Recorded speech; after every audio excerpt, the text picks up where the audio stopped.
ধনীদের কাঁধে চাপছে বাড়তি করের খরচ। সারচার্জের বদলে দিতে হবে ওয়েলথ ট্যাক্স। সম্পদ মূল্যায়নে বিপত্তি তৈরির শঙ্কা। বিদ্যুতের দাম বাড়ানোর বিষয়ে গণশুনানি করেছে বিইআরসি। পর্যালোচনা করা হচ্ছে পিডিবির প্রস্তাবনা। ভুয়া আর্থিক বিবরণী তৈরি করে টাকা নিয়ে গেছে অনেক কোম্পানি। মন্তব্য অর্থমন্ত্রীর। অনিয়মের কারণে ব্যাংকিং খাতে অব্যবস্থাপনা তৈরি হয়েছে।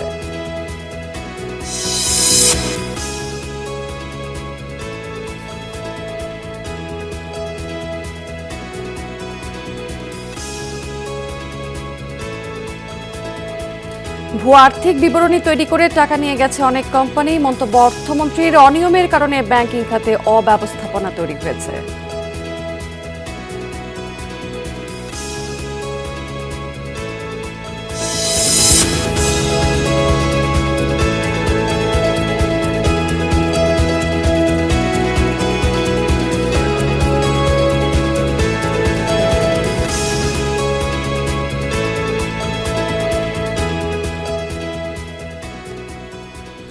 এতক্ষণ শিরোনাম দেখছিলেন, এবার চলে যাচ্ছে পুরো খবর এবং পুরো সময় জুড়ে আপনাদের সাথে থাকবো আমি রাবেয়া স্মৃতি। ধনীদের কাঁধে চাপছে বাড়তি করের খরচ। সারচার্জের বদলে দিতে হবে সম্পদ কর বা ওয়েলথ ট্যাক্স। আসন্ন বাজেটে নতুন ব্যবস্থা কার্যকর করতে চায় সরকার। এমন সিদ্ধান্তে সায় দিয়েছেন প্রধানমন্ত্রী নিজেই। এনবিআর বলছে, বেশি সম্পদশালীর দায়িত্ব বেশি, তাই বেশি কর দেওয়া উচিত। এতে সুফল পাবে সুবিধা বঞ্চিত জনগোষ্ঠী। বিশ্লেষকরা মনে করেন, সম্পদের মূল্যায়ন করা নিয়ে তৈরি হবে বিপত্তি। যদি এনবিআর কর্মকর্তাদের হাতে এই দায়িত্ব দেওয়া হয়, তাহলে দুর্নীতি আরও বাড়বে। রিমন রহমানের রিপোর্ট। সম্পদশালীদের দিকে এবার নজর দিয়েছে এনবিআর। জমি, গাড়ি কিংবা অর্থ, যে যত ধনী তাকে দিতে হবে তত বেশি কর। বিত্তশালীদের পদীয় করের উপর এখন দিতে হয় সারচার্জ, কিন্তু নতুন অর্থ বছর থেকে দিতে হবে সম্পদ কর। এই উদ্যোগের সবকিছু চূড়ান্ত করে এনেছে জাতীয় রাজস্ব বোর্ড এনবিআর।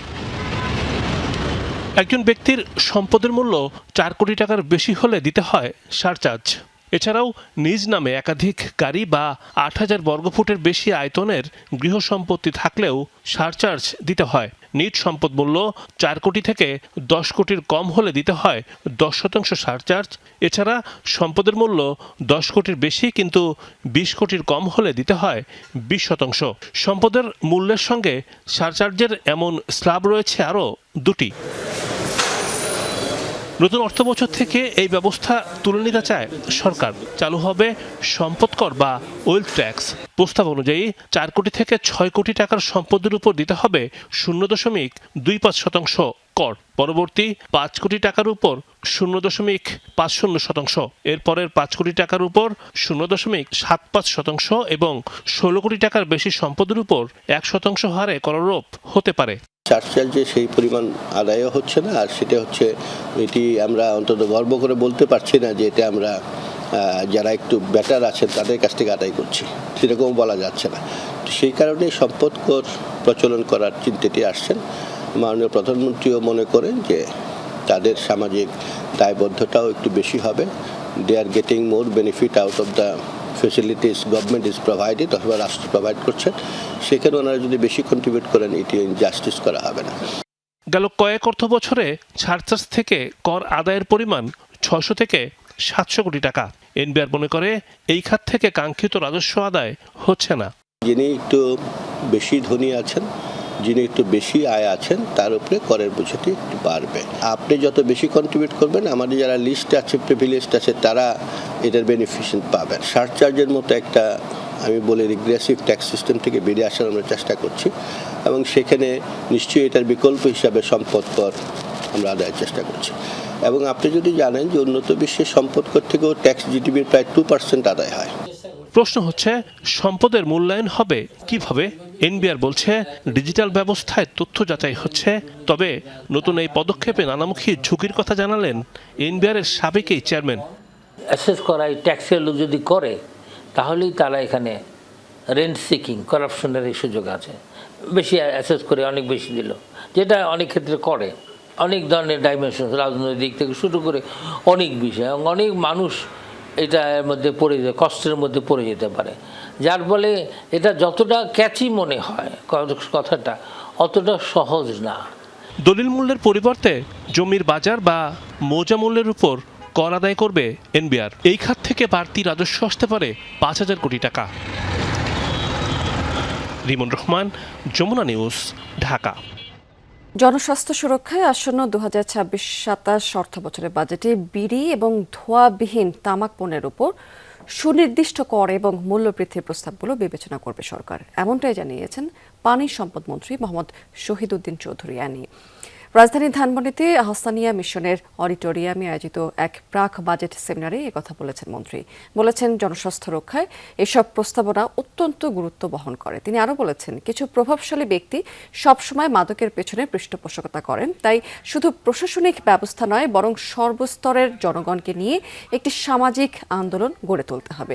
সেমিনারে উত্থাপিত সুপারিশে 20 শলাকা বিড়ির খুচরা মূল্য 30 টাকা নির্ধারণ করে 50% সম্পূরক শুল্ক এবং 2 টাকা কর আরোপের প্রস্তাব দেওয়া হয়েছে। পাশাপাশি প্রতি 10 গ্রাম জর্দার খুচরা মূল্য 60 টাকা এবং গুলের মূল্য 35 টাকা নির্ধারণ করে 60% সম্পূরক শুল্ক এবং 2 টাকা কর আরোপের দাবি জানানো হয়েছে। দামটা যদি বৃদ্ধি করা হয় অথবা 1 শলা সিগারেট বিক্রি না করার সিদ্ধান্ত নিয়েও যদি আমরা অন্তত এই আন্দোলনটাকে মোকাবেলা করতে পারি, একটা পর্যায়ে আসবে, এই বছর হোক বা আগামী বছর হোক, যে না মিনিমাম 1 প্যাকেট কিনতে হবে। আর 1 প্যাকেট কিনতে গেলে অনেকেই কিন্তু এখান থেকে আস্তে আস্তে বের হয়ে যাবে। বিইআরসি আয়োজিত গণশুনানিতে পাইকারি পর্যায়ে প্রতি ইউনিটের দাম 1 টাকা 20 পয়সা থেকে 1.5 টাকা বাড়ানোর প্রস্তাব দিয়েছে বিদ্যুৎ উন্নয়ন বোর্ড বিডিবি। বিভিন্ন কেন্দ্র থেকে বিদ্যুৎ কিনে বিতরণ কোম্পানির কাছে বিক্রি করে এই সংস্থাটি। তারা বলছে, জ্বালানি তেলের মূল্যবৃদ্ধি এবং ডলারের বিপরীতে টাকার অবমূল্যায়নের কারণে মূলত দাম বাড়ানো হচ্ছে। জানানো হয়েছে, 2023 সালের ফেব্রুয়ারিতে গ্যাসের দাম ইউনিট প্রতি 5 টাকা 2 পয়সা হতে বাড়িয়ে 15.5 টাকা করা হয়েছে। কয়লা এবং ফার্নেস অয়েলের উপর ভ্যাট এবং শুল্ক আরোপের ফলে উৎপাদন ব্যয় বেড়েছে। আন্তর্জাতিক তেলের বাজারের সাথে সামঞ্জস্য রেখেই প্রতি 6 মাস অন্তর স্বয়ংক্রিয়ভাবে দাম সমন্বয়ের সুপারিশ করেছে বিডিবি। আবাসিক গ্রাহকদের জন্য বিদ্যুৎ ট্যারিফ ধাপ পরিবর্তনের প্রস্তাবও দিয়েছে সংস্থাটি। এদিকে পাওয়ার গ্রিড কোম্পানি লোকসান সামাল দিতে নতুন ট্যারিফ প্রস্তাবনায় সঞ্চালন চার্জ বাড়ানোর প্রস্তাব করেছে। দেশে গড় সঞ্চালন মাশুল যেখানে প্রতি ইউনিটে মাত্র 30 পয়সা, এবার সেটিকে 48 পয়সা করার প্রস্তাব দিয়েছে। গণশুনানিতে বিদ্যুৎ উৎপাদন এবং ব্যবস্থাপনা কার্যক্রমে সংস্কার করার তাগিদ উঠে আসে।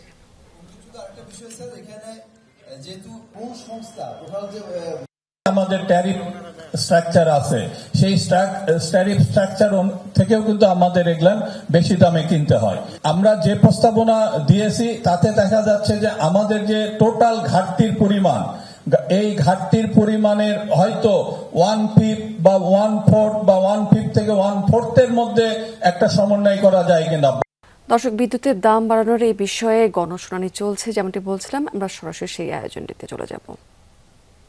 893 মিলিয়ন টাকা আমাদের প্রাক্কলনে স্যার মোট সঞ্চালন ব্যয় আসে স্যার 49,982 মিলিয়ন টাকা, যেটা পিজিসিবির পাওয়ার গ্রিডের প্রস্তাব ছিল 55,130 মিলিয়ন টাকা। পাওয়ার গ্রিডের সঞ্চালন আয় ছাড়া স্যার অন্যান্য যে কিছু পরিচালন এবং অপরিচালন আয় আছে সেটি যাচাই বসেছিল 3,771 মিলিয়ন টাকা। তাদের এক্ষেত্রে প্রস্তাব ছিল স্যার 4,223 মিলিয়ন টাকা। আমাদের প্রাক্কলনে এটা 4,604 মিলিয়ন টাকা, যেটা স্যার তার মোট সঞ্চালন ব্যয় থেকে বাদ দেওয়া হয়েছে, বাদ দিয়ে নিট সঞ্চালন ব্যয় নিরূপণ করা হয়েছে। পাওয়ার গ্রিডের প্রস্তাব ছিল 50,907 মিলিয়ন টাকা, তাদের নিট রাজস্ব চাহিদা আমাদের প্রাক্কলনে 45,377 মিলিয়ন টাকা। নিট বিদ্যুৎ গ্রহণের পরিমাণ যেটা আমি বললাম স্যার, আমাদের বাল্কে আমরা যে পরিমাণ বিবেচনা করেছি তার থেকে স্যার 1,315.98 মিলিয়ন ইউনিট, যেটা নন গ্রিড জেনারেশন, সেটা অর্থাৎ ডিস্ট্রিবিউশন কোম্পানি সরাসরি তারা জেনারেশন থেকে গ্রহণ করবে। সেটা বাদ দেওয়ার পরে স্যার আমাদের প্রাক্কলিত বিদ্যুতের পরিমাণ দাঁড়ায় 1,05,082 মিলিয়ন কিলোওয়াট ঘন্টা, যেটি পিজিসিবি গ্রিডে রিসিভ হবে। এখান থেকে গাজীপুরের টঙ্গীতে জাতীয় দুর্যোগ ব্যবস্থাপনা গবেষণা এবং প্রশিক্ষণ ইনস্টিটিউট ভবনের ভিত্তিপ্রস্তর স্থাপন শেষে সুধী সমাবেশে অনুষ্ঠানে বক্তব্য রাখছেন এই মুহূর্তে প্রধানমন্ত্রী তারেক রহমান। আমরা সরাসরি চলে যাব তার বক্তব্যে। 1.3 মিলিয়নের মতন, মানে প্রায় 13 লক্ষের কাছাকাছি রোহিঙ্গা আছে। এত বড় এরিয়াতে যতটুকু আমার মনে আছে, আমি লাস্ট গিয়েছিলাম খুব সম্ভব কক্সবাজার টেকনাফের দিকে আমি গিয়েছিলাম 2005-06 দিকে গিয়েছিলাম। তার আগে যখন গিয়েছিলাম তখন আমি দেখছিলাম যেই জায়গাগুলো গাছে ভরা ছিল সেই জায়গাগুলো স্বাভাবিকভাবে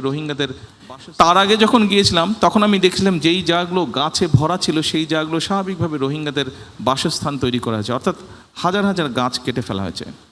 কিছুদিন আগে আমি হঠাৎ করে একদিন সকালে পত্রিকায় দেখলাম যে কক্সবাজার থেকে বিচের পাশ দিয়ে একদম উখিয়া পর্যন্ত একটা রাস্তা করা হচ্ছে, একটা বিচ রোড করা হচ্ছে, এবং যে কোনো কারণেই হোক রোডের ডিজাইনের কারণে প্রায় 3000 গাছ কেটে ফেলতে হবে। তো দেখার পরে আমি তারপরে এইটার দায়িত্বে যেই মন্ত্রী আছেন ওনাকে আমি ফোন করে নিউজটা আমি ওনাকে পাঠিয়ে আমি বললাম যে ওদের সাথে কথা বলেন, ডিজাইনটাকে একটু চেঞ্জ করা যদি সম্ভব হয় ভালো হয়, এই গাছ কাটা যাবে না। কি করবে না করবে সেটা তারা ডিসাইড করুক, ইঞ্জিনিয়াররা তারা ডিসাইড করুক, কিন্তু এই গাছ কাটা যাবে না।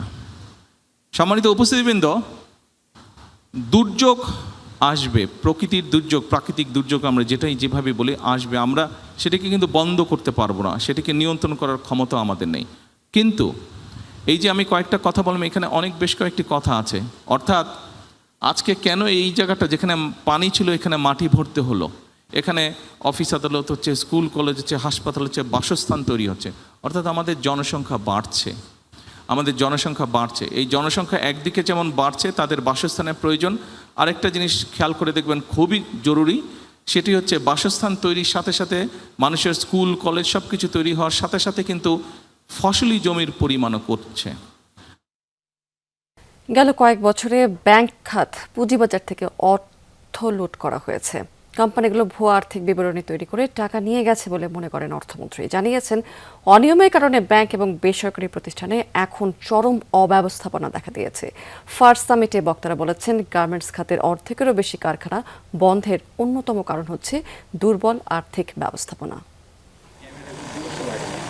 টেকসই আর্থিক কাঠামো নিশ্চিত করতে দরকার সঠিক ও নির্ভুল আর্থিক প্রতিবেদন, কিন্তু নানা কারণে দেশের হিসাব ব্যবস্থায় আসেনি স্বচ্ছতা।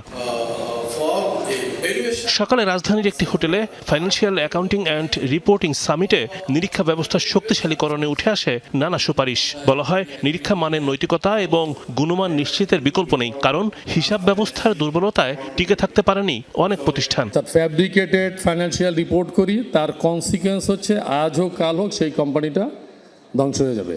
আমি একটা পাবলিক লিস্টেড কোম্পানি ওভারটেক করার চেষ্টা করেছিলাম, যখন ওর অ্যাকাউন্টিং নিলাম দেখলাম তার অ্যাসেট লায়াবিলিটি মিসম্যাচ করে। স্বচ্ছ আর্থিক প্রতিবেদন ছাড়া টেকসই আর্থিক খাত ও সহজতা ব্যাংকের ঋণ নিশ্চিত করা সম্ভব নয়। গেল কয়েক বছরে ভেঙে পড়ে নিরীক্ষা ব্যবস্থা।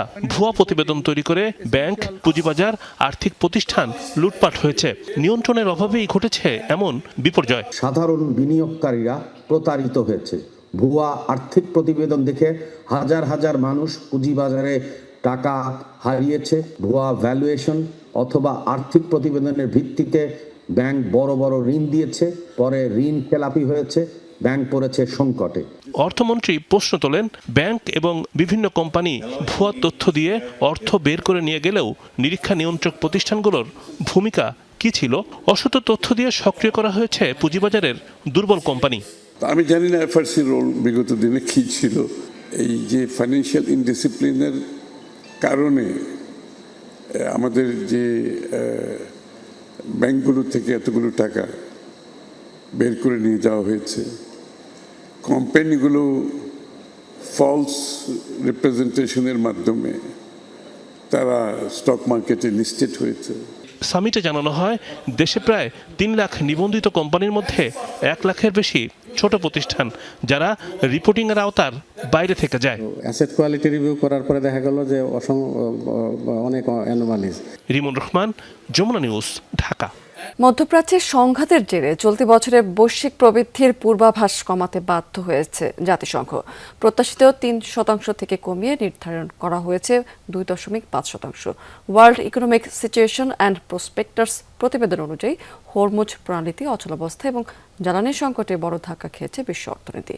জাতিসংঘ বলছে এমন পরিস্থিতি দীর্ঘায়িত হলে খাদ্য ঘাটতির শিকার মানুষের সংখ্যা দাঁড়াতে পারে রেকর্ড 36.30 লাখে। দর্শক, এবার আপনাদেরকে একটু জানিয়ে দিতে চাই খুব ছোট্ট করে আজকের পুঁজিবাজার লাস্ট আপডেট। আজকে কিন্তু আমরা সকাল থেকে ঊর্ধ্বমুখী প্রবণতা দেখতে পাচ্ছি পুঁজিবাজারে। আজকে প্রধান সূচক ঢাকা শেয়ার বাজারে 10 পয়েন্টের মতো বেড়েছে এবং এই সূচকটি কিন্তু অবস্থান করছে 5222 পয়েন্ট। অন্যদের সূচকও বেড়েছে। আজকের লেনদেন হয়েছে 441 কোটি 12 লাখ টাকার মতো শেয়ার এবং ট্রেড হওয়া কোম্পানিগুলোর মধ্যে 194টি দামে কিন্তু আজকে দিনের শেষে ঢাকা শেয়ার বাজারে বেড়েছে, 131টি দাম কমেছে এবং 56টি কোম্পানির শেয়ারের দাম অপরিবর্তিত রয়েছে। টপ 20তে আজকে আমরা সকালের দিক থেকে দেখতে পাচ্ছি যে এনসিসি ব্যাংক প্রথম অবস্থানটি দখল করে রেখেছে এবং আজকে দিন শেষে টোটাল ট্রেড করে ফেলেছে এই কোম্পানিটি 42 কোটি 35 লাখ টাকার মতো শেয়ার। এরপরে 28 কোটি 33 লাখ টাকা কিছু বেশি লেনদেনে দ্বিতীয় অবস্থানে আছে আরডি ফুড এবং তৃতীয় অবস্থানে আমরা টেকনোড্রাগকে দেখতে পাচ্ছি। দিন শেষে আজকে 25 কোটি 40 লাখ টাকার মতো শেয়ার টোটাল ট্রেড করে ফেলেছে এই কোম্পানিটি। দর্শক, এই ছিল বিজনেস টুডে এখনকার আয়োজনে। এতক্ষণ সঙ্গে থাকার জন্য ধন্যবাদ আপনাদের সবাইকে।